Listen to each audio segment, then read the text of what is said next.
மின்மினி தமிழர்களுக்காகவே வந்தாச்சு முதல் hyper local social media app. உடனே டவுன்லோட் பண்ணுங்க.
சட்டவிரோத பண பரிமாற்ற தடை சட்ட வழக்கின் விசாரணையை தள்ளி வைக்க கோரி அமைச்சர் செந்தில் பாலாஜி தாக்கல் செய்த மனு மீது பிப்ரவரி 15ஆம் தேதி தீர்ப்பளிக்கப்படும் என சென்னை மாவட்ட முதன்மை அமர்வு நீதிமன்றம் தெரிவித்துள்ளது. விவரங்களோடு இருக்கிறார் செய்தியாளர் சுரேஷ். வணக்கம் சுரேஷ், கூடுதல் விவரங்கள் என்ன?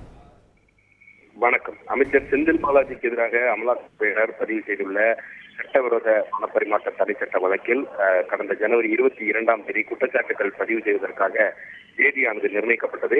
அன்றைய தினம் செந்தில் பாலாஜி தரப்பில் ஒரு மனு தாக்கல் செய்யப்பட்டது. அந்த மனுவில் இந்த போக்குவரத்து கழகங்களில் வேலை வாங்கி தருவதாக கூறி மோசடி செய்ததாக பதிவு செய்யப்பட்ட வழக்குகளினுடைய விசாரணை முடியும் வரை அமலாக்கத்துறை தாக்கல் செய்திருக்கக்கூடிய இந்த வழக்கை விசாரணையை துவங்கக்கூடாது, இந்த விசாரணையை தள்ளி வைக்க வேண்டும் என்று கோரப்பட்டிருந்தது. இந்த மனு சென்னை முதன்மை அமர்வு நீதிமன்ற நீதிபதி அல்லி முன்பு இன்றைக்கு விசாரணைக்கு வந்தது. அப்போது செந்தில் பாலாஜி தரப்பில் இந்த மத்திய குற்றப்பிரிவு வழக்கில் விடுவிக்கப்படும் பட்சத்தில் செந்தில் பாலாஜி விடுவிக்கப்படும் பட்சத்தில் அமலாக்கத்துறை வழக்கு தொடர்ந்ததே செல்லாததாகிவிடும் என்று வாதிடப்பட்டது. மேலும் வழக்கு தொடர்பாக பறிமுதல் செய்யப்பட்ட ஆவணங்களுடைய விவரங்களை தங்களுக்கு வழங்கவில்லை என்றும் இந்த வழக்கில் ஆவணங்கள் திரிக்கப்பட்டுள்ளதாகவும் புகார் கூறப்பட்டது.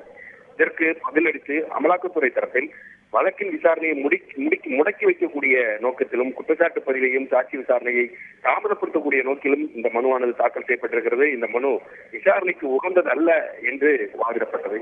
இந்த வழக்கில் அனைத்து தரப்பு வாதங்களும் நிறைவடைந்ததை அடுத்து வழக்கின் விசாரணையை தள்ளி வைக்க வேண்டும் என்று செந்தில் பாலாஜி தரப்பில் தாக்கல் செய்யப்பட்ட இந்த மனு மீதான தீர்ப்பை சென்னை உயர்நீதிமன்ற வளாகத்தில் இருக்கக்கூடிய முதன்மை அமர்வு நீதிமன்ற நீதிபதி அல்லி வரும் 15ஆம் தேதிக்கு தள்ளி வைத்திருக்கிறார். உங்கள் முழு விவரங்களுக்கு நன்றி சுரேஷ். மின்மினி தமிழர்களுக்காகவே வந்தாச்சு முதல் hyper local social media app. உடனே டவுன்லோட் பண்ணுங்க.